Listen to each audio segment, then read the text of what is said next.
இன்னைக்கு கிறிஸ்துவ உலகம் தேவனுடைய வார்த்தையோ, தேவனுடைய சத்தத்தையோ, தேவனுடைய வேதத்தையோ கேட்பதற்கு ஆயத்தம் இல்லை. அல்லேலூயா. அநேக இடங்களை நாம் பார்க்கிறோம்.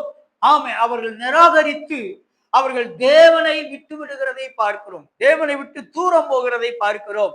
அவர்கள் அறியாமலே அவர்கள் தூரம் போய் கொண்டிருக்கிறார்கள். பிசாசு அப்படிதான் அவர்களை தள்ளுவான். அவர்களை அறிந்து நாம் தூரம் போனால் உடனே பக்கம் போயிடும். நமக்கு தெரியும். நம்மை அறியாமலே, நமக்கு தெரியாமலே நம்மை தேவனை விட்டு பிரிப்பதுதான் பிசாசுடைய வேலை, பிசாசுடைய செயல், பிசாசுடைய தந்திரம்.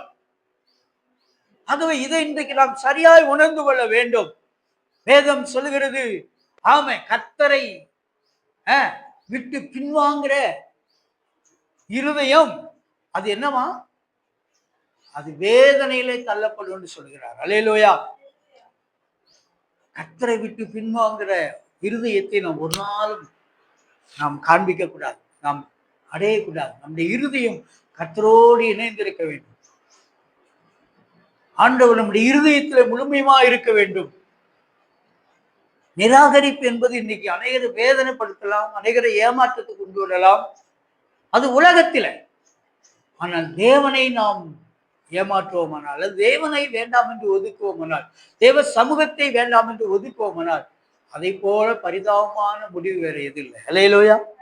அது நாம எடுத்துக்கொள்கிற முடிவு, தேவன் கொடுக்கிற முடிவு அல்ல. நமக்கு நாமே என்ன செய்வோம்? குழி வெட்டிக்கிறோம் அல்லது வேட்டு வச்சுக்கிறோம்னு சொல்லுவாங்க.